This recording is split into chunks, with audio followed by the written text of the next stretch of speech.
We European players know almost everything about American players. A bit like how European basketball fans follow the NBA all the time. It's a bit the same thing, and it's really amazing to suddenly meet all the people, you know, and it's crazy.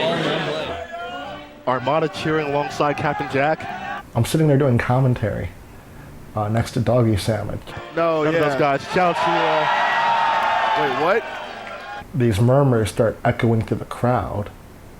Isaiah, and you know, eventually we get word of this.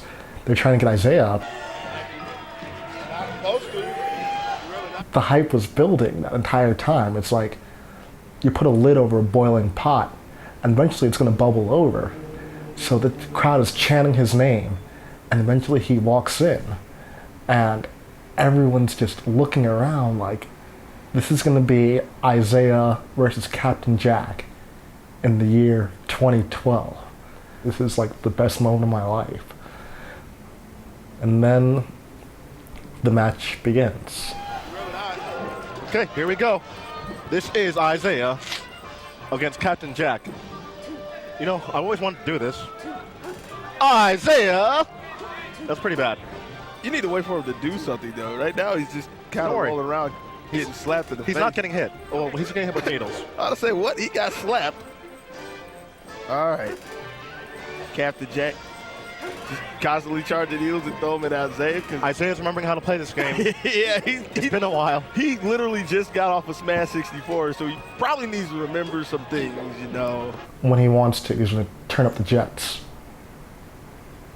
That didn't happen. So, you know, Isaiah, he's done this before. He's just sat around and then just gone into someone.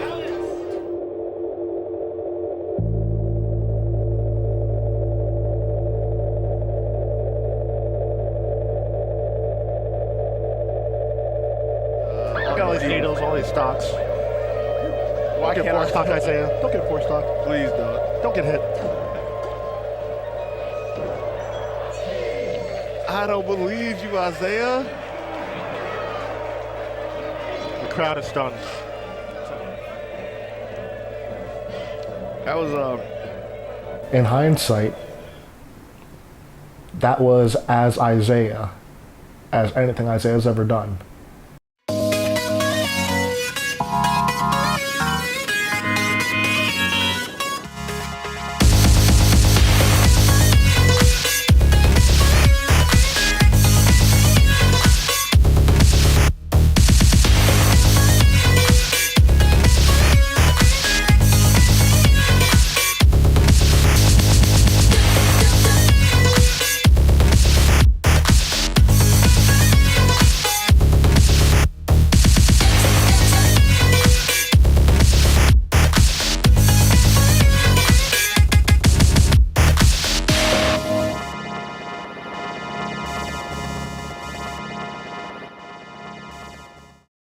Last time we got a shake, it wasn't that good. Really? It was okay.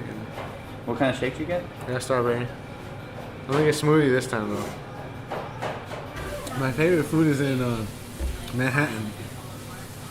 I'm gonna get that soon. Oh yeah? Yeah. It's wursts and sausages. You know, the one I get is called the Joseph Stalin Dictator Special. Yeah. The Dictator Special, you can't choose the kind of wurst that you get. But the Democracy Special, you can pick. Yeah, I think that one costs more. But just play video games. Super Mario World. Oh, the Ninja Turtles game. Yeah. Turtles in Time. Yeah. Final Fight 2. That's right. That was when you had to go rescue the girl, right? I think so. Yeah. Did you have a good family life when you were growing up? My family's not really close. My parents divorced when I was 10. My mom had to work a lot, so she could never be around us too much. But my dad would always take us to like the beach or outside to the creek when we were like little kids. That's cool. What is it about 64 that keeps you playing it after all these years? Just something I really like doing, you know? Yeah. Like hiking. You know, I'll be hiking for the rest of my life. Nice. Kind of like that. Yeah. Might be playing the game until there's no one else left other than me, then I might stop. Isaiah and I were, on an epic quest to like go to as many tournaments as we can to support each other. After every tournament, we would end up splitting the money so we can travel to the next tournament. They're all underground. Not many players enter. We won't make too much money, but enough to get us to the next tournament and hopefully make more money. By the middle of 2004, the competitive Melee scene was getting big. New tournaments were larger, better run, with bigger cash prizes attracting top players from across the country. New York's Smash for Cash, MDVA's Getting Schooled, and Melee FC, hosted by the Kish brothers of South Bend, Indiana. Misunderstood enthusiasts living an extraordinary existence for cash. The very first FC was amazing because I think that was like the second or third time that Ken and Azen had met each other.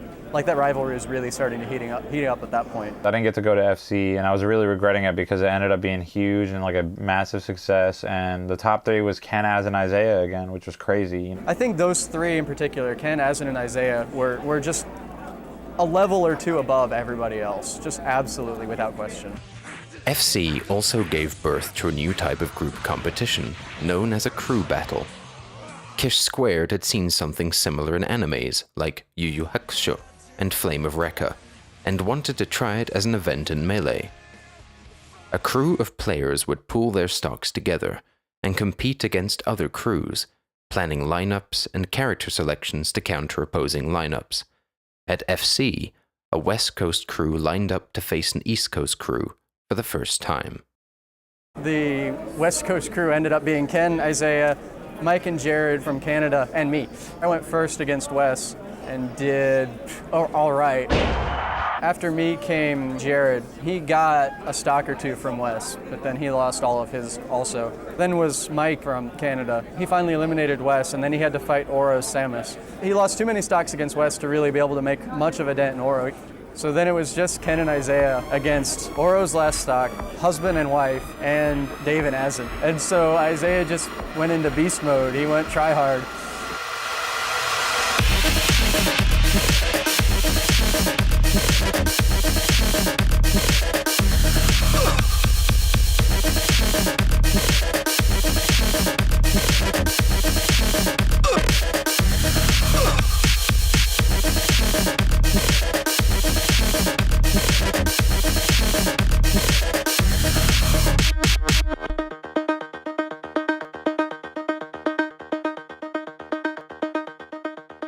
It was absolutely ridiculous to just see him just plow through like the entire East Coast.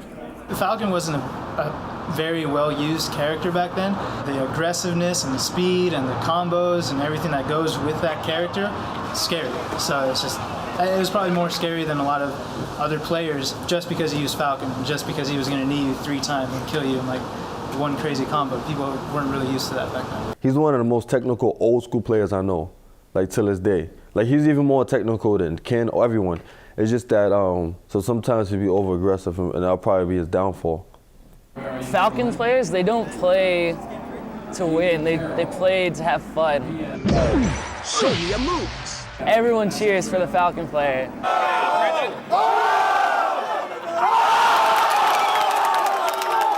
Isaiah's like, he has all the technical stuff from 64, but it doesn't look like he was trying to win back when he was playing his final. He's just trying to like please the crowd. Isaiah, he's a weird guy. I know Dan has told me like he would just send him a random instant message. So what's a Krabby Patty? Like we have conversations with him. He can like kind of predict what you're gonna say. So when you say hi, and he's like no. And I'm just like okay. He was just very goofy, very shy. He would say like a couple words, but they'd always make you laugh. He used to have this guy called Mr. Happy. I don't know if you heard about this. Oh yeah, I know you're talking about, yeah. Just this massage tool that he had. It was just like this weird back massage, and like he'd just be like, "Oh, I brought Mr. Happy," and he'd just like massage your back for a minute. Some people say no, but he'll still force it on you. There's 2 from Isaiah.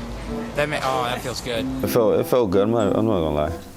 People loved him for that because it was different. It was unique. I have 2 friends. I could have more friends, but the people I talk to are Smash people. Right. And they live far away, you know? It's not as easy. You can't hang out so easily. Don't talk to too many people from Melee after I stop playing. It just stopped being fun for you? Yeah, stop being fun. Competitive Melee had grown to the point where business opportunities were becoming hard to ignore. Among a few failed startups, one company outshone all the rest and helped to begin a new era for Smash. When I stepped in the room, I bring the heat like the month of June. It was a new business opening up, Major League Gaming. They wanted to pick out some popular games to add to the roster.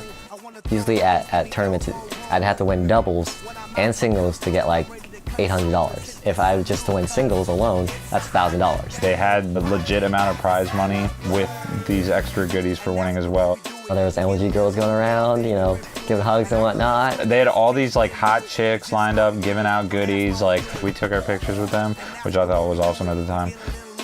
You know, it felt good because it was the first step out of the underground tournament scene.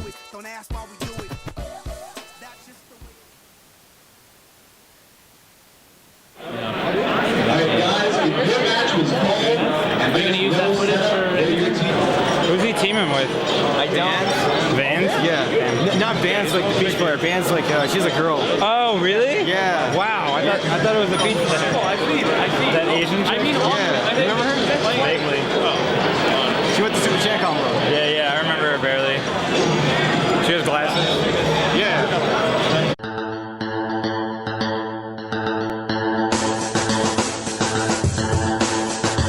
Welcome back to episode 3 of the MLG vidcast. I'm your host Chris Puckett, coming at you from the MLG studios here in New York City. My favorite part about teams is how good it feels when you win, because you guys did it together and you worked together to do it. You always have to be there. You can't be a selfish player and sit there and camp all day. The first individual that comes to my mind when I think about amazing teams players is Isaiah. If you've seen Isaiah, what he does best is he is always there for Ken. It's just Isaiah just tearing a hole through everything in his path. Isaiah is, without question, the best teams player to ever play the game. I don't think anyone would challenge that. And when you put him in a team with the best singles player at the time, it was absolutely daunting, and playing them was ridiculous because they would play with Marth Falcon, and if you somehow found a way to get the edge over Marth Falcon, they just play Marth Sheik, and then it was just stupid. Isaiah's Sheik is dumb, is stupid, is ridiculous. You feel like he's breaking the game, and it's not even any fun to play against. He gets you by the balls and doesn't let you go. Isaiah grabbed forehand to get combo off. Oh no, they missed the up throw. Jigglypuff can really die easily at this percent, so can PC. Oh no, here goes PC. And it's King versus Isaiah. King versus Isaiah. Crazy close. Oh, here's the grab. Oh, Isaiah goes to the up air and he missed. Oh! Huge comeback. Huge comeback. Huge comeback by Ken and Isaiah. And they won the 5th match against PC Chris. I love this room. Isn't it great? No one but us. You know, not like hundreds of loud people. You know, just peaceful. You know what? New Jersey has some good tap water. Way better than San Jose. Did you like San Jose? Yeah, I do like San Jose. Yeah. Especially now because of the hills. I'm a hiker. Yeah. And NorCal is good because year round, you have to worry about a bunch of snow or bears. You don't have to worry about bears. You might have to worry about mountain lions, but I've never seen one. Yeah, I always imagined myself fighting off a mountain lion. Yeah, I did that too. I imagined myself kicking a mountain lion off like a cliff, and I was saving a little girl from the mountain lions. Yeah. That is awesome. I daydream a lot. I think of things happening that haven't happened. Like I pretend they're happening. Yeah. Or like I pretend I'm talking to someone. Yeah. You think some people just naturally get along? Yeah, right? Yeah. Yeah. I think so. I hate it when like you're really into someone, but the other person doesn't really care. Yeah, it sucks. Do you know why Isaiah is so good on teams? When there's someone else on the line, he will play his heart out. But in singles, you don't see that from Isaiah. You don't. It's not choking. He just doesn't care. He has that capability to be the best player on that day. But if he doesn't want to tap into that, if he doesn't want to harness it, it's a futile battle. Almost never gave it his all in singles, especially after the first few years, you know, Game Over, FC, things like that he would try at, but the MLGs, he started giving less and less of a crap about singles as time went on. Isaiah is definitely the player that created like sandbagging to the extent it reached, because he would intentionally lose to like really bad players. Eventually got to the point where like people didn't even consider Isaiah a threat in singles, not because he wasn't good, because he never tried. He just didn't care, I guess. He'd go like peach on like poke floats. That was intentionally him just deciding, oh, I'll let this guy win. Sometimes I think that Isaiah didn't want to take the victory away from the person across from him. I think he'd rather lose and see the next person win than win himself and see the person across from him bummed out. Isaiah's too shy though. I spend all the time with him. As with Azen, similar, very quiet people. I don't know that crippling is fair, but certainly a shyness that just absolutely changed the way he went through life and the way he went through the Smash community. What's your name? Why you get scared? Look at the camera, dog. Where are you from? Because I'm too lazy to talk. Yo, your brother destroyed me. It wasn't even like funny. It was just sad. It was just sad. I definitely don't know really what's inside him. I don't know how many people do, but I get the feeling that he's hiding a certain amount of his personality, and I have often suspected that he always hid a little bit of pain. And I don't know that, I don't know his story really, but I do think it's interesting. His tag is little known where it came from. Isai is how you pronounce that, but it's just, Isaiah is just kind of what he's called, and it sounds like it's this thing that it's not. And the tag he puts on his, on Melee when he plays, the girl that he likes, a girl we don't really know a lot about. Yeah, there's someone here I want to be friends with. Yeah? But I don't think she wants to be friends with me. Really? Was it your playing partner? Yeah. Yeah. How do you know she doesn't want to be friends with you? Just the way she acts around me.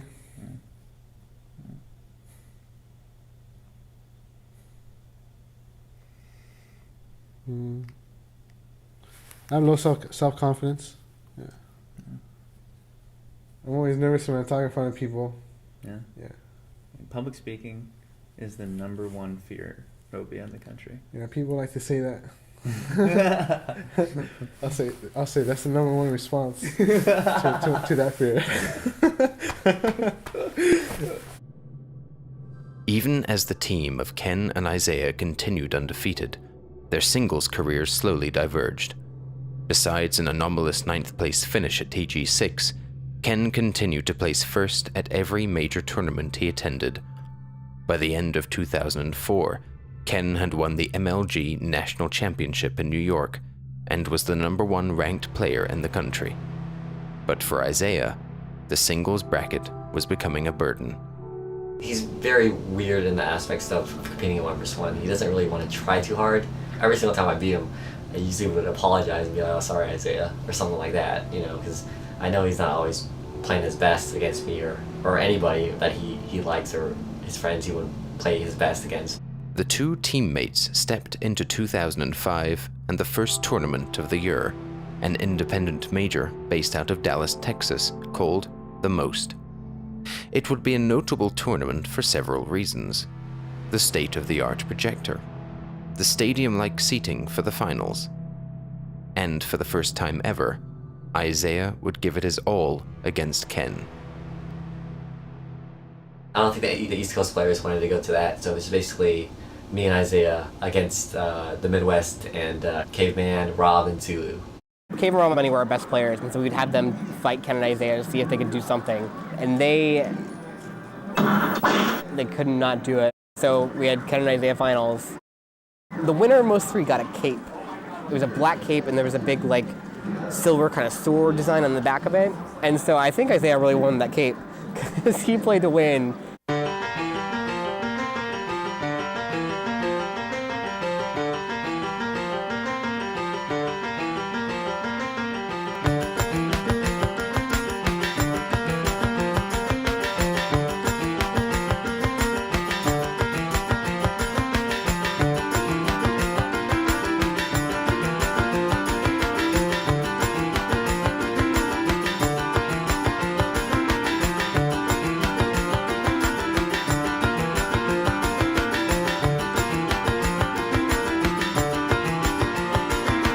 was unbelievable. I felt like they were both playing really well, and it was like the first like really hyped finals, like people doing crazy stuff.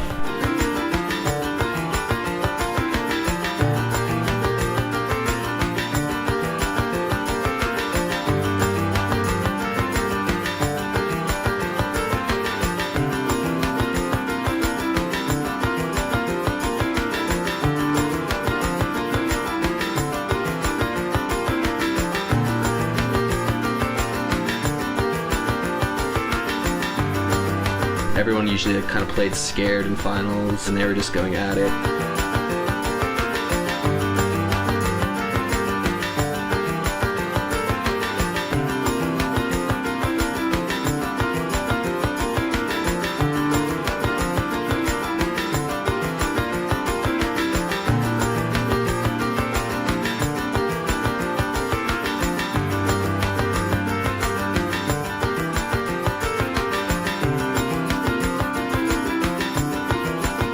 It was just sort of like these two people were just like so above the rest of us, like mere mortals, like putting on an exhibition.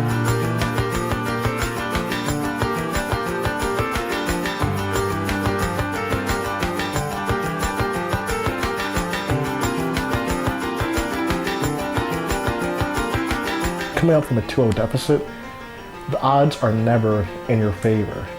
This girl was there, you know, one of his Smash 64 friends. I think her name is Melissa. That's why he always had the tag of Mel.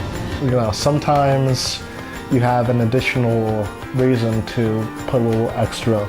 Melissa was actually cheering him on. And I really think like if she actually went to every tournament and supported Isaiah in like his singles career, he would probably be the best. I think he became a Super Saiyan in that tournament.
That was like Smash was moving along like this, and then like people saw that and like that's possible to game. Then like the curve of the game grew. Like people started getting so good so fast, and it's probably all because of that set. That was the first tournament where I got utterly raped. Yeah.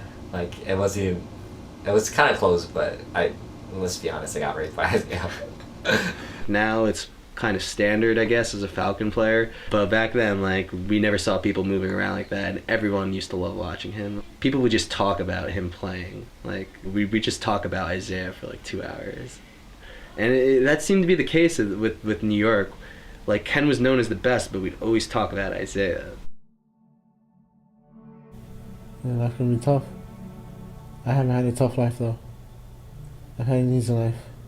That's why I think I'm really sensitive. It's because I've had an easy life. You know, nothing's really like toughing me up. I've been getting better though. Yeah? Yeah, I think so. Slowly, yeah.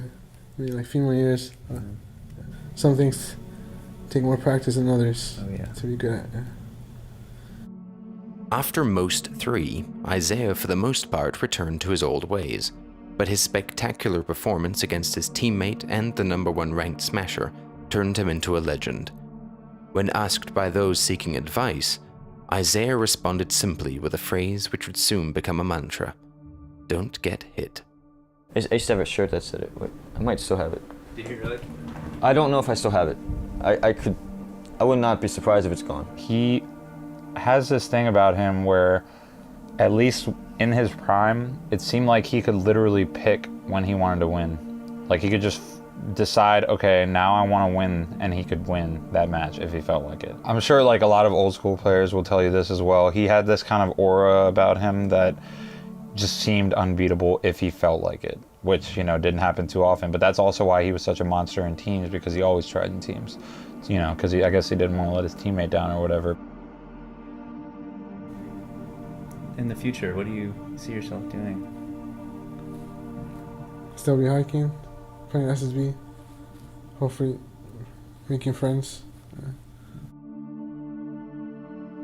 I think we got a lot. Yeah, you think you got all you need? Yeah, that's Yeah. awesome.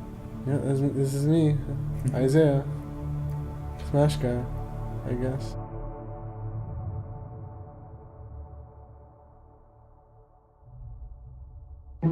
Oh, you don't understand. This is Destiny. We play right now. It's almost unseen in any competitive thing I've ever seen in my life. With him, he would just be all over you. He was rude and he was selfish. And he'd go online and talk mad trash. Mad trash. I saw the Ken combo and I was like, I mean, they're like, oh yeah, we want to make this big. How much can you know about yourself? You never had a nemesis. Dude, are you serious? Like, is this really that hype?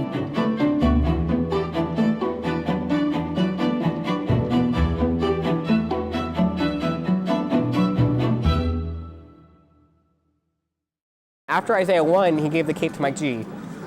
We did Falcon Dojo, where we all went on FD with Falcon. It was me and Jeff and Dark Rain and Isaiah. And he'd just be like showing us stuff. Just be like, oh, try this. And he'd like show us something that we should do. And he said, here, practice this, it'll make you really good. Every now and again, like, he'd get angry and he'd be like, no, you're doing it wrong. He'd come to us.